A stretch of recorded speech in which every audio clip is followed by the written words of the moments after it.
Assalamualaikum. Jumpa lagi dengan saya Devi Jutasari ya sebagai guru IPS kalian. Minggu kemarin kita telah belajar tentang ASEAN ya, apa itu ASEAN, bagaimana ASEAN bisa terbentuk dan lain-lain. Oke.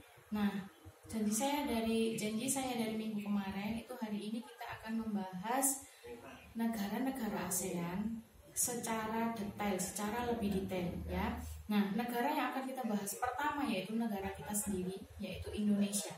Nah, seperti kalian ketahui ya, di sini sudah ditulis sama Bu Devi beberapa poin dari negara kita. Yang pertama di sana bendera. Bendera Indonesia kita bisa lihat yaitu merah dan putih, karena kita nggak punya spidol merah ya, jadi tak tulis gitu aja ya, mohon maaf. Nah, nama resmi kita yaitu Indonesia. Ibu kota kita Jakarta. Pemerintahan kita menggunakan pemerintahan republik, bukan kerajaan atau yang lain-lain. Kepala negaranya presiden, kepala pemerintahannya juga presiden. Bahasa utamanya bahasa Indonesia. Agama utamanya seperti yang kalian tahu ada 6 ya sekarang ya, dulu 5, sekarang 6, yaitu Islam, Kristen, Hindu, Buddha, Katolik, dan Konghucu. Nah, suku bangsa di Indonesia ini suku bangsanya sangat banyak sekali ya. Indonesia sangat beragam suku bangsa. Nah, di sini menurut survei itu suku bangsa di Indonesia itu kurang lebih 1128 suku ya. Di Jawa ada, itu tersebar di mana-mana. Di Jawa ada, di Kalimantan juga banyak, di Papua juga banyak ya. Di mana-mana ada. Selanjutnya penduduk di Indonesia. Nah, penduduk di Indonesia itu ada 255,7 juta jiwa.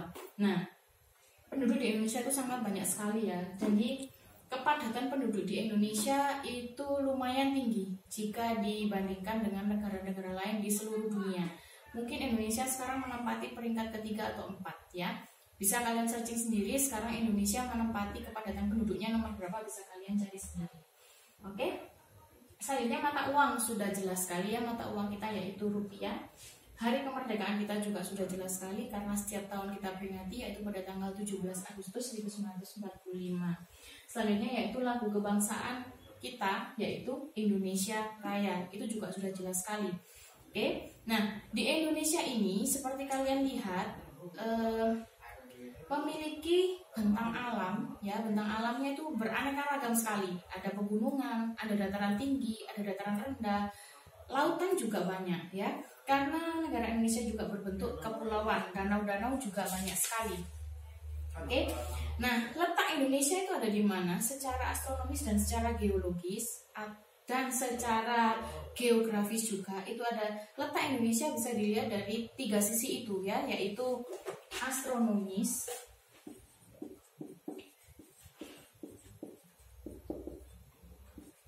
geologis,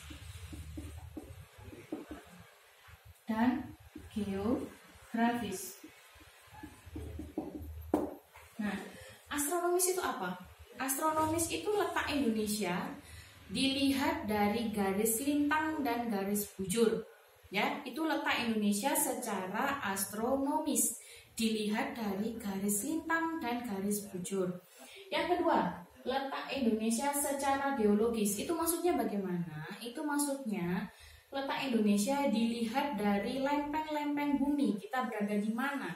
Terus bagaimana batuan-batuan di Indonesia? Itu bisa dilihat secara geologis, ya. Yang ketiga yaitu geografis. Geografis itu kayak gimana? Jadi letak geografis Indonesia itu letak Indonesia dilihat secara nyata atau secara sebenarnya dilihat di permukaan bumi itu kayak gimana, dia ada di antara apa dan apa, atau di sebelahnya apa. Nah itu ya, misalkan kalian tahu ya Indonesia itu berada di antara 2 benua dan 2 samudra. Itu apa? Nah itu pertanyaan untuk kalian nanti ya. 2 benua dan 2 samudra itu apa? Itu pertanyaan untuk kalian. Oke? Nah selanjutnya bentang alam. Bentang alam di Indonesia tadi Bu Devi sudah bilang ada beraneka ragam, ada pegunungan, ada pantai, ada dataran tinggi, ada dataran rendah. Nah ini akan mengakibatkan profesi di Indonesia itu sangat-sangat beragam ya. Kebudayaannya pun juga akan semakin beragam karena letaknya tadi yang tidak sama. Misalkan orang-orang di daerah dataran tinggi itu akan lebih sering memakai baju yang lebih hangat. Sementara orang-orang yang berada di daerah dataran rendah atau daerah pantai itu dia bajunya itu lebih tipis ya. Nah, itu juga salah satu budaya yang terbentuk karena adanya bentang alam yang berbeda. Nah, selanjutnya penduduk di Indonesia, perekonomiannya ya, karena tadi bentang alam kita beraneka ragam dan berakibat perbedaan profesi juga, itu secara perekonomian itu juga bisa berasal dari beraneka ragam profesi ya.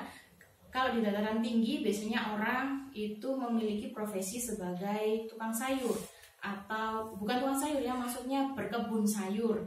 Kalau di daerah pantai biasanya sebagai nelayan. Nah, itu secara perekonomian. Nah, selanjutnya sumber daya alam. Sumber daya alam di Indonesia itu juga sangat beraneka ragam. Kita memiliki mineral, memiliki hasil laut, memiliki hasil kebun, memiliki hasil sawah juga memiliki.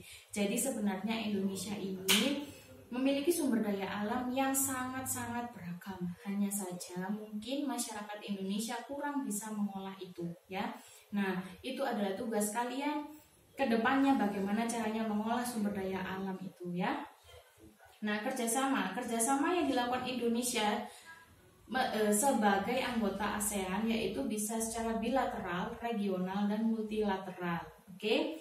Nah, sampai di sini dulu materi kita hari ini. Untuk kerjasama Indonesia secara lebih detail bisa kalian cari itu sebagai tugas kalian minggu ini ya. Jadi tugas kalian minggu ini ada 2. Yang pertama, mencari letak astronomis, geologis, dan geografis astronomis, geologis, dan geografis Indonesia, itu tugas pertama. Yang kedua, mencari kerjasama Indonesia sebagai anggota ASEAN. Oke, cukup sampai di sini dulu materi kita hari ini. Terima kasih. Wassalamualaikum warahmatullahi wabarakatuh.